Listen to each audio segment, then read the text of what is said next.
Greetings, fans. This is Tony Rice with Rice Motorsports TV, and we're here with the Full Throttle Performance Sim Racing Series and the Truck Series here.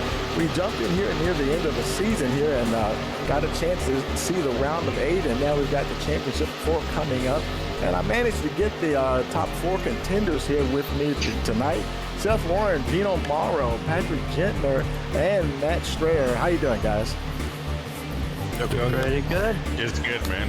Yeah, man. Thank y'all for getting here with us real quick, and just wanted to give a shout out to you guys real quick and say, man, it looks like y'all been having a lot of fun racing there, and I look forward to racing, broadcasting with you guys in season 3. But right now, let's look ahead to next week. And Seth, yeah, you're leading things off there. You got the 410 points, playoff points. And you know, how has the season been going to get you to this point? Because we looked at looking at the stats there. You know, you had the 5 wins, top 2 was it 10 top 5s and 13 top 10s, and been a pretty good consistent season for you there. Yeah, it feels consistent. When I'm in race, it's a whole another story. Starting with not even starting with the last race.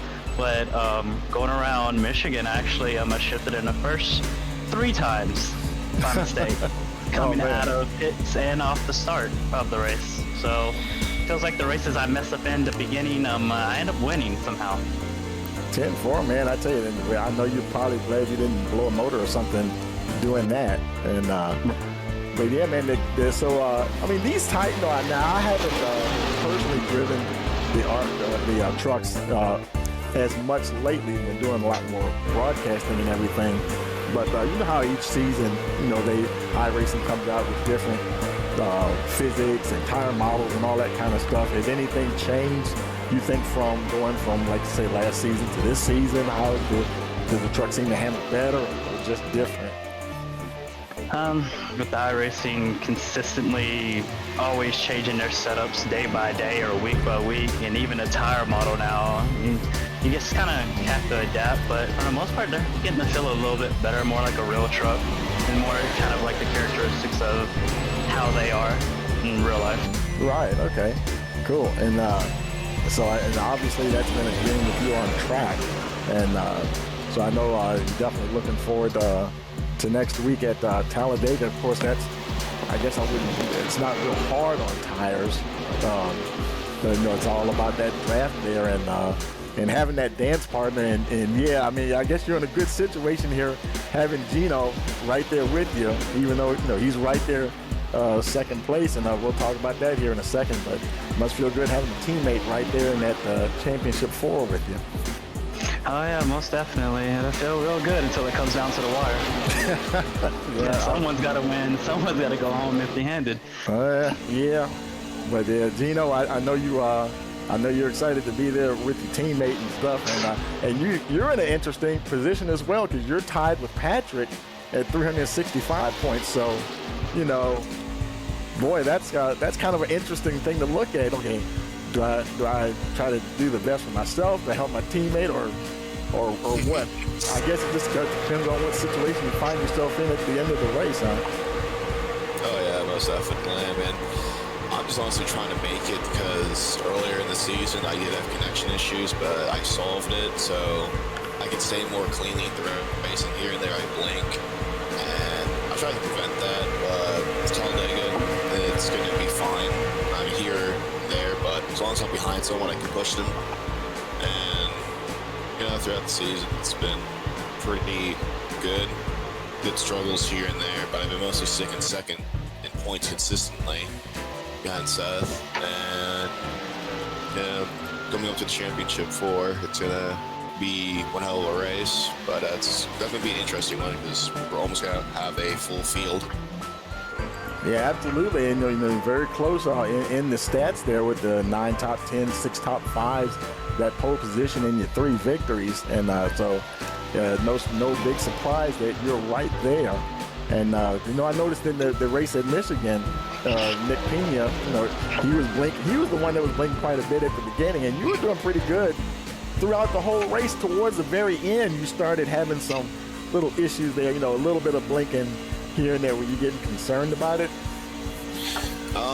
Like, we transferred because he had the run, and I said, you know what, go ahead, because I know I can do a better job at, like, altering lanes, and I don't necessarily need to block at Michigan.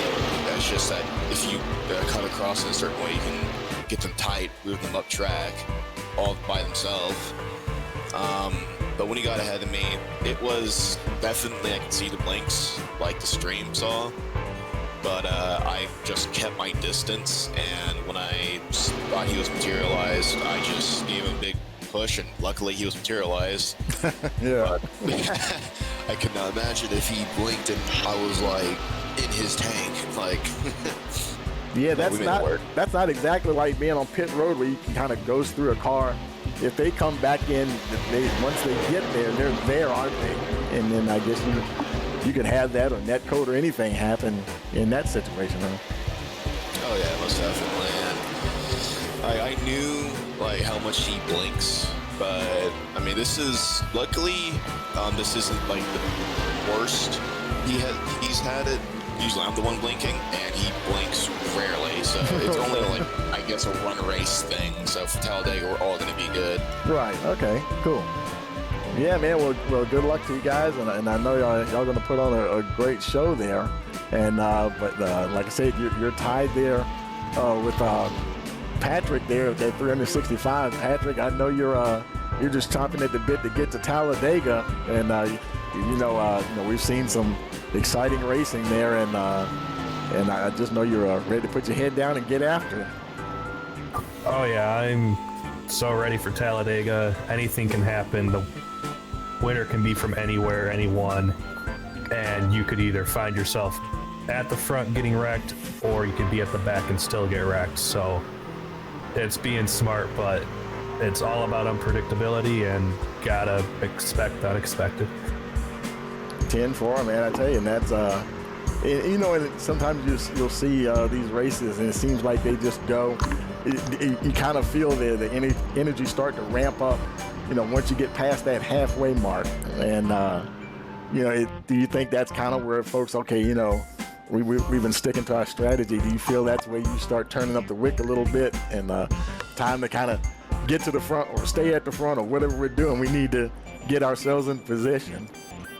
I just think if you be at the front at the beginning, you kind of know what's going on up there, and then if you decide to, you can go to the back, hang out, see who's drafting with you, who's good at it, and maybe experiment how do you get to the front with guys. So it's just about making friends when you can, and who's going to be there to push you when you need it. Right, and you know, there's another league I broadcast, and I was watching them this past week, and it was interesting because everybody was so tight together, like in the first segments of the race, and they started having a bunch of green flag pit stops, and folks were coming in 1 and 2 and 3 at a time, and it seemed like before you know it, the whole field was stretched out, spread out all around the track, and you may have groups of 2 or 3 or 4 here.